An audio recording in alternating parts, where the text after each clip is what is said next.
నమస్తే, welcome to our channel. నేను సిరి. కేంద్ర ప్రభుత్వ నిర్ణయం ఏంటంటే అసెంబ్లీ స్థానాలు, లోక్సభ స్థానాలు పెంచాలి అని చెప్పేసి. అంటే మరి ఈ స్థానాలు పెంచడం వల్ల మరి దక్షిణ భారతదేశం ఏదైతే ఉందో దానికి మరి లాభం చేకూరుతుందా, నష్టం చేకూరుతుందా? ఎందుకంటే మనము జనాభా నియంత్రణలో చాలా క్రమబద్ధంగా ఉన్నందుకు మరి ఇలాంటి శిక్ష వేశారా ఏంటి? ఇలాంటివన్నీ అంశాలు మనకి వివరించడానికి మనతో పాటు ఉన్నారు మాజీ ఎంపీ తులసిరెడ్డి గారు. నమస్కారం సార్. సార్, ఇప్పుడు చూసుకున్నట్టయితే లోక్సభ స్థానాలు, అసెంబ్లీ స్థానాలు పెంచుతూ కేంద్ర ప్రభుత్వం నేనైతే నిర్ణయం తీసుకుంది, బిల్లును కూడా పాస్ చేస్తామని చెప్పేసి మాట్లాడుతున్నారు.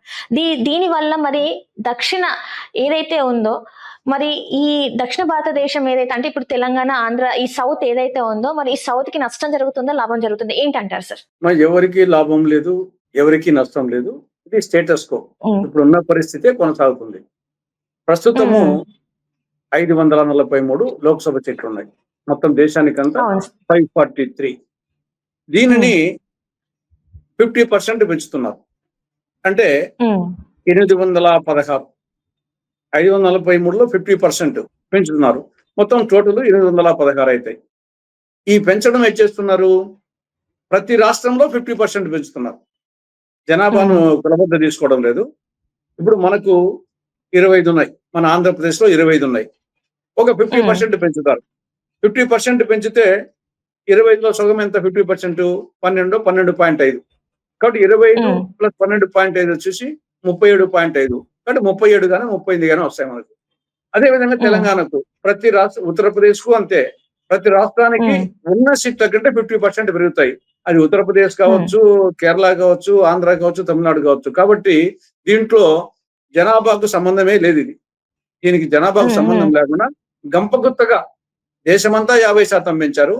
ప్రతి రాష్ట్రంలో 50% పెంచుతున్నారు. గంపగుత్తగా పెంచుతున్నారు. కాబట్టి దీన్ని కుటుంబ నియంత్రణ సక్రమంగా పాటించిన నష్టాలు నష్టపోయేది లేదు. కుటుంబ నియంత్రణ సక్రమంగా పాటించక జనాభా పెంచిన రాష్ట్రాలకు పెరిగేది లేదు. కాబట్టి ఉత్తరప్రదేశ్ కు 50% పెరుగుతాయి, ఆంధ్రప్రదేశ్ కు 50% పెరుగుతాయి. కాబట్టి దీంట్లో ఎవరికి లాభం లేదు, ఎవరికి నష్టం లేదు. స్టేటస్ కో మెయింటైన్ అవుతుంది. ఇది లోక్సభ స్థానాలకు సంబంధించి. అసెంబ్లీ స్థానాలు కూడా అదే విధంగా. అసెంబ్లీ స్థానాలు కూడా జనాభాకు సంబంధం లేకుండా మొత్తం 50%. ప్రతి రాష్ట్రంలో ఉన్న అసెంబ్లీ సంఖ్యల కంటే 50% పెంచారు. ఆ విధంగా మన ఆంధ్రప్రదేశ్ లో 175 ఉన్నాయి.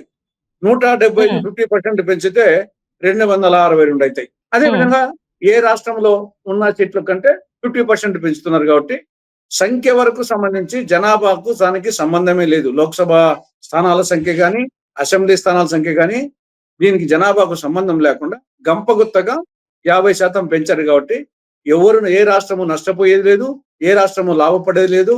రాష్ట్రాల మధ్య భేదాలు రావాల్సిన అవసరం కూడా లేదు.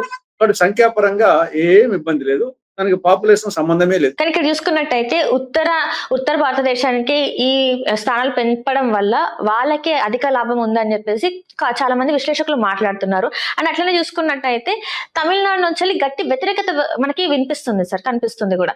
సో దీన్ని ఎట్లా చూడాలంటారు సార్? అది ఒకప్పుడు ఈ దేశం కంటే ముందు ఏమనుకున్నారంటే, వీళ్ళు జనాభా ప్రకారంగా మామూలుగా రాజ్యాంగంలో ప్రతి సెన్సస్ అయిపోయిన తర్వాత, 10 ఏళ్ళకి ఒకసారి సెన్సస్ అయిపోయిన తర్వాత ఆ జనాభా ఆధారంగా సీట్లు పెంచాలనేది రాజ్యాంగంలో ఉంది. రాజ్యాంగంలో 81. కాబట్టి ఆ ప్రకారంగా చేస్తే ఈ విధంగా ఉత్తరాది రాష్ట్రాలు కుటుంబ నియంత్రణ సక్రమంగా పాటించిన రాష్ట్రాలకు జనాభా పెరిగింది. కాబట్టి వాళ్ళకి ఎక్కువ ఎంపీ సీట్లు పోతాయి.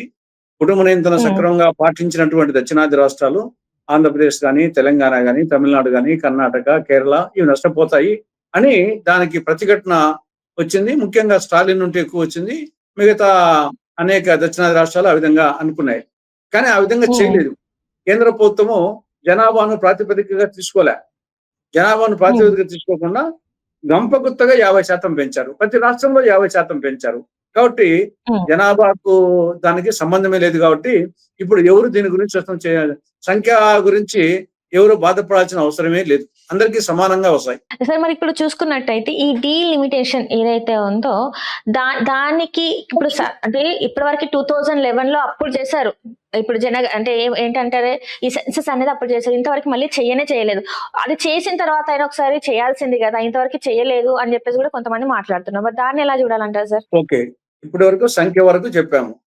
ఇప్పుడు ఇంకా రెండవది ఏమున్నాయి? సరిహద్దులు, బౌండరీస్. దాని తర్వాత ఎస్సీ రిజర్వేషన్స్, ఎస్టీ రిజర్వేషన్స్, మహిళా రిజర్వేషన్స్.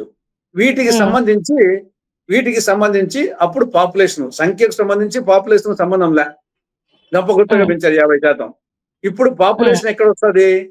ఇప్పుడు ఈ యొక్క బౌండరీస్ మనం ఇప్పుడు 25 మనకు లోక్సభ స్థానాలు ఉన్నాయి, రేపు వచ్చేసి 37 అవుతాయి. 37 అయినప్పుడు 37 ఏ విధంగా చేయాలా అంటే అప్పుడు 2011 జనాభాను తీసుకుంటారు. 2011 జనాభా లెక్కల పాపులేషన్ తీసుకొని ఆంధ్రప్రదేశ్ పాపులేషన్ ఒక 5 కోట్ల చిల్లర అనుకున్నాం, దాన్ని 37తో భాగిస్తారు.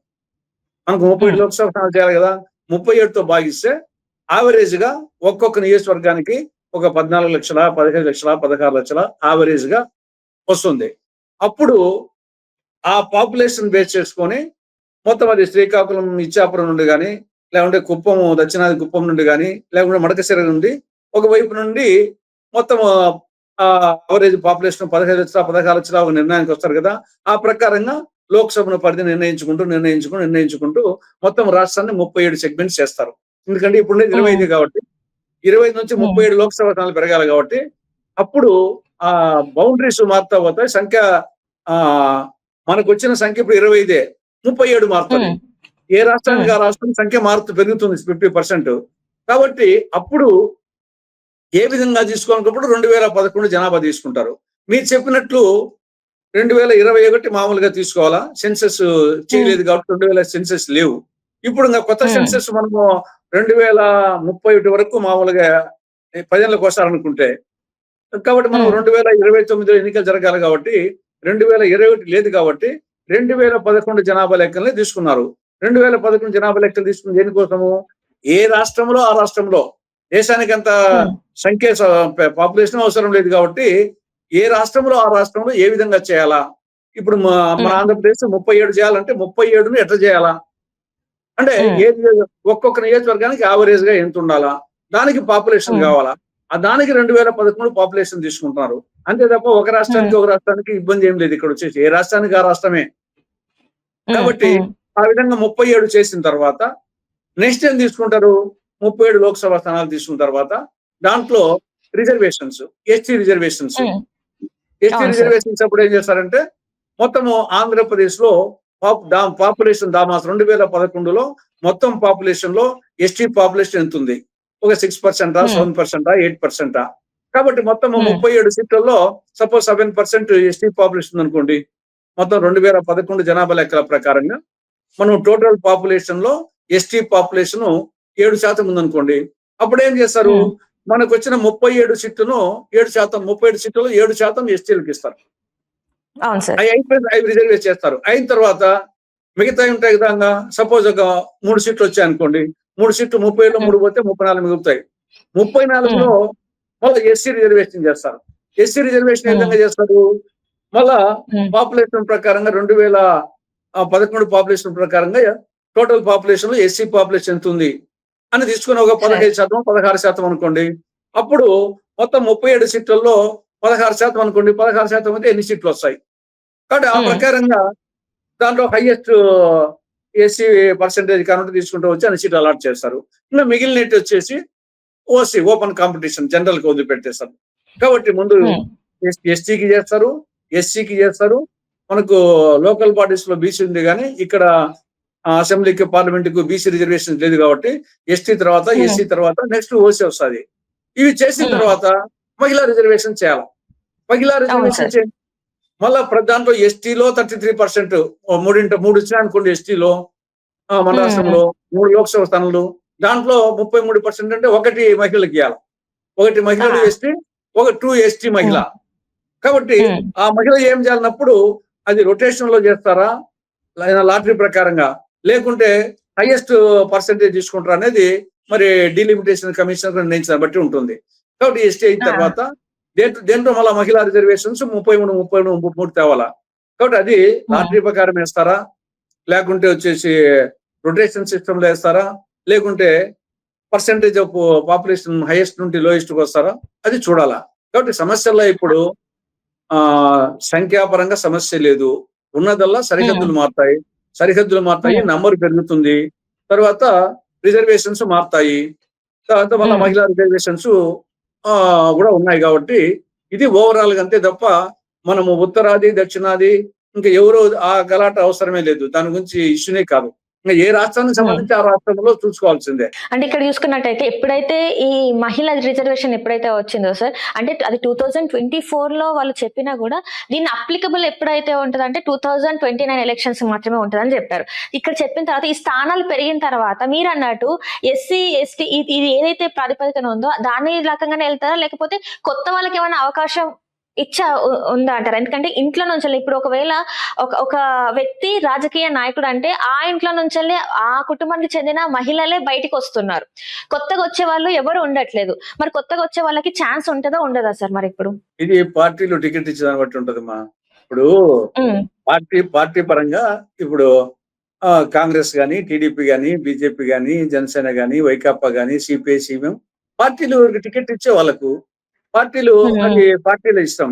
అది ఏ మహిళకైనా ఇవ్వచ్చు. ఆ పార్టీలు గెలిచే వాళ్ళకి ఏ పార్టీ అయినా సరే ఉన్నంతలో గెలిచే అవకాశం ఎక్కువ ఉన్నాయి. ఓడిపోయేదానికి ఏ పార్టీ టికెట్ ఇవ్వదు. ప్రతి పార్టీ కూడా గెలవాలని ఉంటుంది. గెలవాలనుకున్నప్పుడు ఉన్నంతలో వాళ్ళకు వచ్చిన అప్లికేషన్స్ లో వాళ్ళకు వచ్చిన దృష్టికి వచ్చిన వాళ్ళలో ఎవరు గెలిచే అవకాశాలు ఎక్కువగా ఉన్నాయి, డబ్బు ఎవరు ఖర్చు ఎక్కువ పెట్టుకుంటారు, ఎవరికి పాపులారిటీ ఉంది, క్యాస్ట్ ఏ వర్గములు సామాజిక వర్గములు ఎక్కువ ఉన్నారు, ఇవన్నీ బేస్ చేసుకొని పార్టీలు నిర్ణయిస్తాయి. ఒకవేళ ఏ మహిళ కంటెస్ట్ అనుకుంటే ఇండిపెండెంట్ గా ఎవరైనా కంటెస్ట్ చేయొచ్చు. పార్టీల పరంగా ఇచ్చేటిస్తాయి సీట్లు. లేదు ఇంకొక మహిళ సపోజ్ మీరు కంటెస్ట్ అనుకోండి, మీకు ఏ పార్టీ టికెట్ ఇవ్వదు అనుకోండి, మీరు అట్లా బట్టి మీరు వచ్చేసి నామినేషన్ వేయచ్చు ఇండిపెండెంట్ గా. మీకు పార్టీ టికెట్ ఇవ్వకుంటే మీరు ఒక మహిళగా వచ్చేసి మీరు మహిళా రిజర్వేషన్స్ ఉన్న చోట వేయచ్చు, ఓపెన్ సైడ్ కూడా వేయచ్చు. మీరు ఓపెన్ కూడా వేయచ్చు. మహిళా రిజర్వేషన్స్ వేయచ్చు, జెంట్స్ అలాట్ చేసిన కూడా మీరు కంటెస్ట్ చేయొచ్చు. మీ దాంట్లోకి మహిళలు రాలేరు కానీ మహిళలు దాంట్లో మహిళలు జెంట్స్ దాంట్లోకి రావచ్చు. కాబట్టి ఇది పార్టీల ఇష్టం బట్టి ఉంటుంది సీట్ ఎవరికి ఇవ్వాలనేది. అంటే ఇక్కడ చూసుకున్నట్టయితే మీరు చెప్పే దాన్ని బట్టి ఈ జనగణన ఏదైతే ఉందో దాని గురించి అవసరం లేదు, అసలు సెన్సస్ అనేది ప్రాబ్లమే కాదు, ఇది స్థానాలు పెంచారు, దీనికి ఎవరికి నష్టం అయితే జరగదు, ఇందులో ఇప్పటి వరకు ఎలా అయితే ఉందో అలానే ఉంటది ఇక ముందు కూడా అంటున్నారు. అంతేనా సార్? అంతేమా. వచ్చేసి ఈ యొక్క సీట్ల పెంపుకు జనాభాకు సంబంధమే లేదు. ఇది గంపగుత్తగా పెంచారు 50%. కాబట్టి దీనికి 2011 కాదు, 2000 వచ్చే సెన్సస్ కాదు, సంఖ్య పెంపుకు మాత్రం 2011 దేనికంటే ఇదో సరిహద్దులు నిర్ణయించేదానికి, రిజర్వేషన్ నిర్ణయించడానికి, దానికి 2011 తీసుకున్నారు. అంతే తప్ప దీనికి ఓవరాల్ పెంచేదానికి 2011 సంబంధం లేదు, అసలు సెన్సస్ సంబంధం లేదు. కానీ కొంతమంది విశ్లేషకులు ఏమంటున్నారంటే సార్, ఇది దక్షిణ భారతదేశానికి వేస్తున్న శిక్ష అని చెప్పేసి మాట్లాడుతున్నారు సార్. మరి దీన్ని మనం ఎలా చూడాలంటారు సార్? ఇది నిన్న డేసిన తర్వాత ఆ ఆర్గ్యుమెంట్ అంటే కరెక్ట్ కాదు. అంతకు ముందు అందరికీ భయం ఉన్నది. అంతకు ముందు అందరికీ వచ్చేసి ఈ యొక్క బీజేపీ వాళ్ళు వచ్చేసి పాపులేషన్ పరిగణలో తీసుకుంటారేమో, పాపులేషన్ తీసుకుంటే ఈ యొక్క దక్షిణాది రాష్ట్రాలు పాపులేషన్ పెరగలేదు కాబట్టి ఇక్కడ తగ్గుతాయి, అక్కడ ఎక్కుతాయి అని అప్పుడు డిస్పారిటీ వస్తుంది, నార్త్ ఇండియాకు సౌత్ ఇండియాకు వాళ్ళ పెత్తనం ఎక్కువైతుంది అని అనుకుంటున్నారు. కానీ దాన్ని పటాపంచలు చేస్తూ కేంద్ర ప్రభుత్వం వచ్చేసి జనాభాకు సంబంధమే లేదు, ఇది వచ్చేసి గంపగుత్తగా 50% పెంచుతాము, అన్ని రాష్ట్రాలకు 50%, తమిళనాడుకు 50%, ఆంధ్రప్రదేశ్కు 50%, గుజరాత్కు 50%, ఉత్తరప్రదేశ్కు 50%, పశ్చిమ బెంగాల్కు 50%, అన్నిటికీ 50%. ఉన్న సంఖ్యకు 50% పెంచారు.